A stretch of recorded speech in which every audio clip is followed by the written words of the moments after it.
में है कि 9 अगस्त को बिहार के राजनीतिक स्थिति में परिवर्तन आया और एक नई सरकार आज से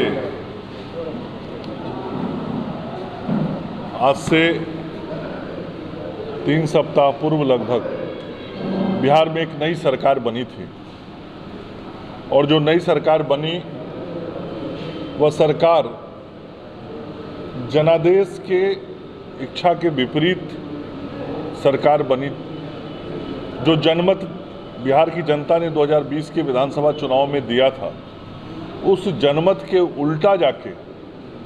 जिस लालू राज को समाप्त करने के लिए बिहार की जनता ने मतदान किया था, जिस अपराध और अपराधियों को संरक्षण देने वाली राष्ट्रीय जनता दल को सत्ता से दूर रखने के लिए बिहार की जनता ने जनमत दिया था, वैसे दल और उस दल के नेता अब नए सरकार में शामिल हो गए और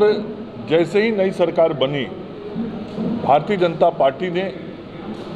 उसी दिन कहा था कि यह जनमत की अवहेलना है और नई सरकार जो बनेगी वह सरकार एक बार फिर से जंगल राज को याद कराएगी, लालू राज को याद कराएगी और सरकार के अंदर जो अपराध और अपराधी मानसिकता के लोग हैं उनका प्रभाव दिखाई पड़ेगा। और हम लोगों को जो आशंका थी, भारतीय जनता पार्टी को जो आशंका थी, वह 3 सप्ताह भी नहीं बीता कि वह सत्य के रूप में सामने आ गया, जब बिहार सरकार के एक माननीय मंत्री को अपराध के आरोप में मंत्रिमंडल से इस्तीफा देना पड़ा। सुबह उनका विभाग बदला जाता है, माननीय मंत्री पर मंत्री बनते ही आरोप लगने लगे। उस वक्त आरोप को जिस दल से माननीय मंत्री आते हैं, उस दल के लोगों ने उसे निराधार बताया, लेकिन सत्य सामने आया और सत्य के सामने उनको झुकना पड़ा। के लिए पूरी तरीके से सतर्क हैं, तैयार हैं। हमारे जो सभी माननीय विधायक हैं, माननीय सांसद हैं, हमारा जो नेतृत्व है, वह नेतृत्व हर प्रखंड और हर पंचायत तक इस बात का नज़र रखेगा कि भारत सरकार की सभी योजनाओं का लाभ उन गरीबों तक पहुंचे जिन गरीबों के लिए आदरणीय प्रधानमंत्री जी गरीब कल्याण योजना पैकेज के तहत काम कर रहे हैं। चाहे बिहार के आधारभूत संरचनाओं के विस्तार की बात हो, उसके लिए जो राशि आ रही है, वह राशि, वह व्यवस्था इस राज्य सरकार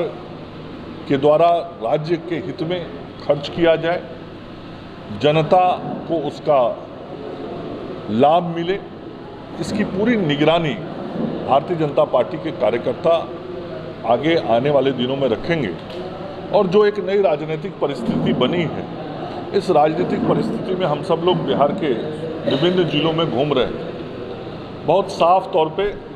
अब यह आवाज़ बिहार के गांवों से निकल रहा है कि 2024 में तो नरेंद्र मोदी जी की सरकार को लाना ही लाना है और बिहार में जो 40 सीट है, उस 40 सीट में 40 सीट के ऊपर भारतीय जनता पार्टी ने लक्ष्य भी तय किया है कि हम 35 से अधिक सीट जीतने का काम करेंगे। और बिहार की जनता भी इस मनमानस को बनाई हुई है कि एक बड़ा समर्थन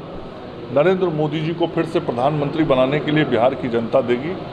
और आगे आने वाले समय में जब विधानसभा का चुनाव होगा तो भारतीय जनता पार्टी को स्पष्ट बहुमत